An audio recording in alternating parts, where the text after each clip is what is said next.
आवाज लगाती है, भो भो साधु क्षणं तिष्ठ। हे साधु ठहर जा। नारद जी ने देखा कि कोई केवल नारी याद कर रही है। पास में जाकर के देखा तो दो अचेत अवस्था में पड़ी हुई,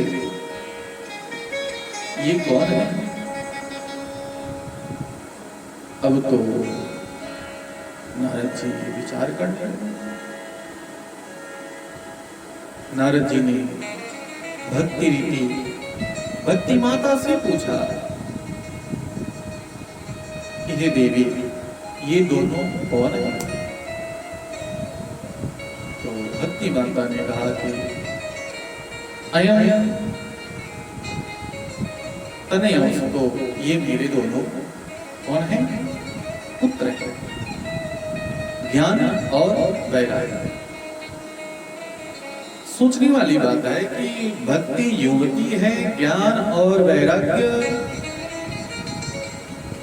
अचेत अवस्था में पड़ी है। सुज्ञान और वैराग्य की ये स्थिति क्यों पड़ी?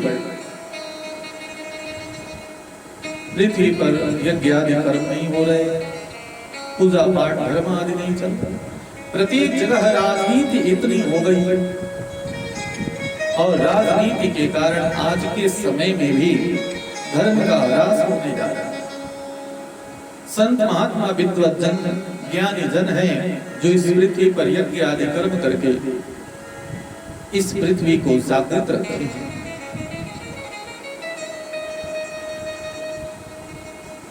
नारद जी ने कहा कि मैं प्रयास करता हूं। नारद जी ने गीता जी का पाठ सुना। भगवत गीता आज भी भगवत गीता में ये पावर है कि जो जीव, जो मानव, जो भी मनुष्य नित्य अगर पाठ करता है तो उसके पितृगण आदि सभी आशीष प्रदान करते हैं और उसका प्रत्येक जगह समस्त जीवन में उसकी विजय की प्राप्ति होती है। ये भाव गीता पाठेत मुहुर्मुहुः, भगवत गीता का पाठ सुनाया है, फिर भी कुछ नहीं समझ आया।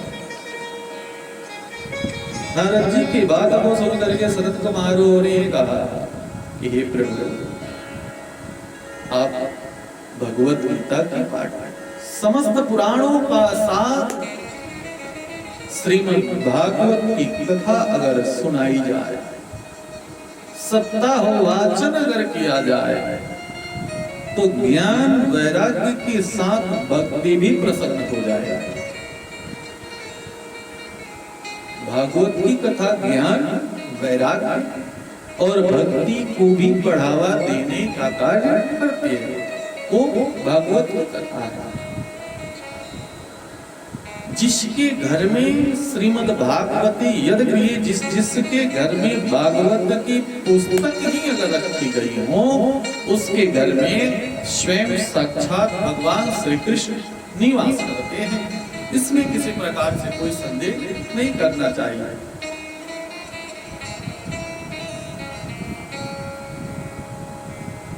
स्वयं श्री नारद पूछने लगे कि भागवत ये होती क्या है और किस तरह से होगी, इसके बारे में कुछ आप मुझे समझाएं।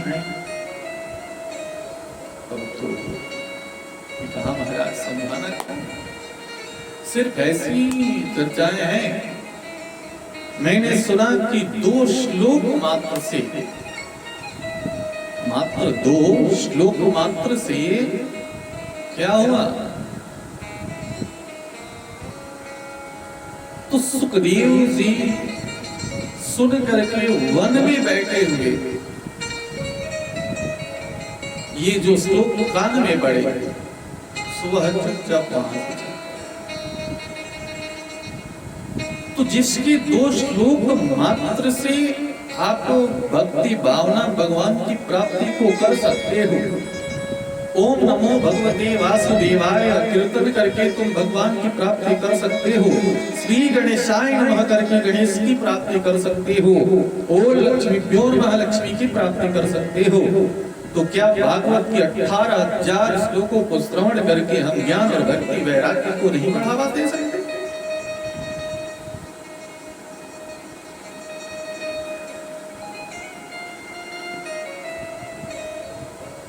नारद जी को विश्वास है, क्योंकि ये वो नारद है महाराज, नयति रदः इति नारद, जिसकी बातें कभी रद्द नहीं हो सकती। और जिसकी बातें रद्द ना हो वह नारद ज्ञान और भक्ति वैराग्य को बढ़ाने के लिए आए हुए हैं। तो ऐसी भागवत की कथा को नित्य हमको श्रवण करना चाहिए, जिसमें कथा आती है आत्मदेव की, वह प्रचलित कथा है। और आत्मदेव की वो भी संत के प्रति आस्था बढ़ाने की है कि जिस बात को स्वयं संत कह दे उसको भगवान मान ले, क्योंकि भगवान अपने भक्त के हमेशा अधीन है, और जो भक्त के अधीन होता है वही तो भगवान कहलाता है। बोलिए भक्तवत्सल भगवान